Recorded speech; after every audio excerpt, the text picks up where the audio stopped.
ఉండవల్లి అరుణ్ కుమార్ మరోసారి కలకలం రేపుతున్నారు. తెలుగుదేశం పార్టీ ఆయన్ని టార్గెట్ చేసినట్టుగా సోషల్ మీడియా నిండా హోరెత్తిస్తోంది. ఉండవల్లికి వ్యతిరేకంగా తీవ్ర స్థాయిలో వ్యాఖ్యానాలు చేస్తుంది. ఉండవల్లిని ఓసరవెల్లి అంటూ సంబోధిస్తూ అనేక రీతిలో ఆయన మీద దుమ్మెత్తిపోసే ప్రయత్నం చేస్తుంది. అసలు ఏం జరుగుతుంది? ఎందుకు ఇలాంటి పరిస్థితి? వాస్తవానికి ఉండవల్లి అరుణ్ కుమార్ విజయవాడ జైల్లో ఉన్న పిఎస్ఆర్ ఆంజనేయుల్ని కలిశారు. పిఎస్ఆర్ ఆంజనేయుల మీద తెలుగుదేశం పార్టీ అనేక కేసులు నమోదు చేసింది. తొలుత కాదంబరి జత్వాని కేసులో ఆయన్ని రిమాండ్కి తరలించింది. దాని తర్వాత ఇప్పుడు ఏపీపీఎస్సీకి సంబంధించినటువంటి కేసుని వెలుగులోకి తీసుకొస్తుంది. దీంతో పాటుగా రఘురామకృష్ణరాజు కస్టోడియల్ టార్చర్ కేసును కూడా లైన్లో ఉంచింది. ఇట్లా పిఎస్ఆర్ ఆంజనేయుల్ని కొద్ది రోజుల పాటైనా రిమాండ్లో ఉంచేందుకు తగ్గట్టుగా వ్యూహం పన్నుతోంది. ఈ విషయం మీద ఉండవల్లి అరుణ్ కుమార్ స్పందించారు. పిఎస్ఆర్ ఆంజనేయుల్ని జైల్లో కలిసి వచ్చిన తర్వాత మీడియా సమావేశం పెట్టి చంద్రబాబు ప్రభుత్వ తీరుని తప్పుబట్టారు.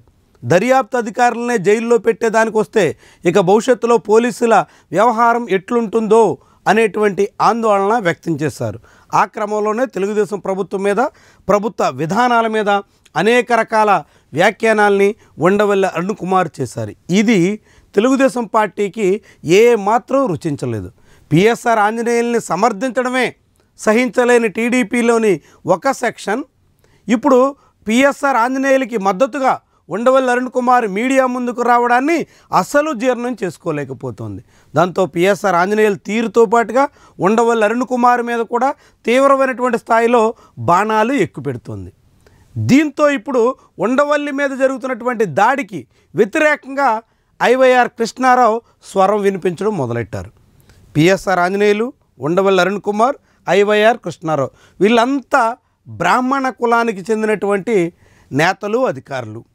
బ్రాహ్మణ కులానికి చెందినటువంటి వాళ్ళని తీవ్ర స్థాయిలో తెలుగుదేశం పార్టీ వర్గీయులు టార్గెట్ చేస్తున్నారు అన్నది ఐవైఆర్ కృష్ణారావు వాదన. తెలుగుదేశం పార్టీలోని ఒక సెక్షన్ అత్యంత దిగజారి ఆర్గనైజ్డ్గా ఉండవల్లి అరుణ్ కుమార్ మీద దాడి చేస్తోంది అన్నది ఐవైఆర్ కృష్ణారావు వాదన. ఇట్లా వీళ్ళంతా ఒక్కొక్కరిగా స్వరం పెంచుతున్నటువంటి వైనం చూస్తుంటే బ్రాహ్మణులు వర్సెస్ తెలుగుదేశం అన్నట్టుగా ఈ వ్యవహారం ముదిరేదానికి ఆస్కారం కనిపిస్తోంది.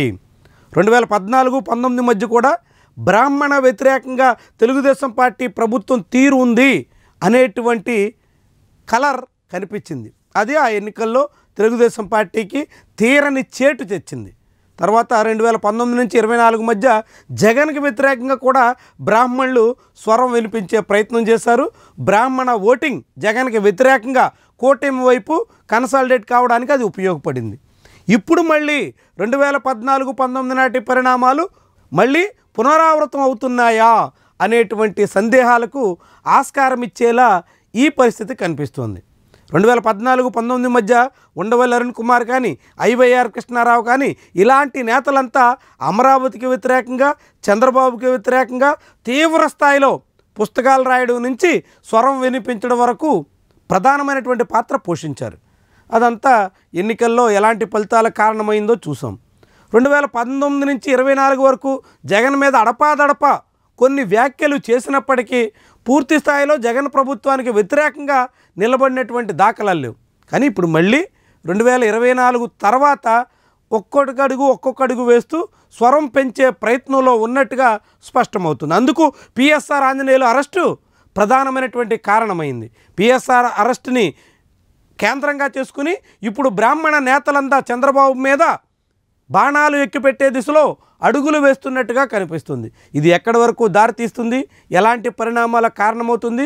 తెలుగుదేశం పార్టీ ఉండవల్లి మీద చేస్తున్నటువంటి దాడి ఏ దిశలో సాగుతుంది? ఎలాంటి ఫలితాన్ని ఇస్తుంది? చాలా ముఖ్యమైనటువంటి పరిణామం. ఆంధ్రప్రదేశ్ రాజకీయాల్లో మేధావులుగా ఉన్నటువంటి అనేక మంది బ్రాహ్మణ నేతల్లో మొదలైనటువంటి ఈ వ్యవహారం ఎలాంటి సమీకరణాలకు అవకాశం ఇస్తుంది? ఎలాంటి సందేశాన్ని, సంకేతాన్ని సొసైటీకి పంపించడానికి కేంద్ర స్థానం అవుతుంది? చూద్దాం మరి.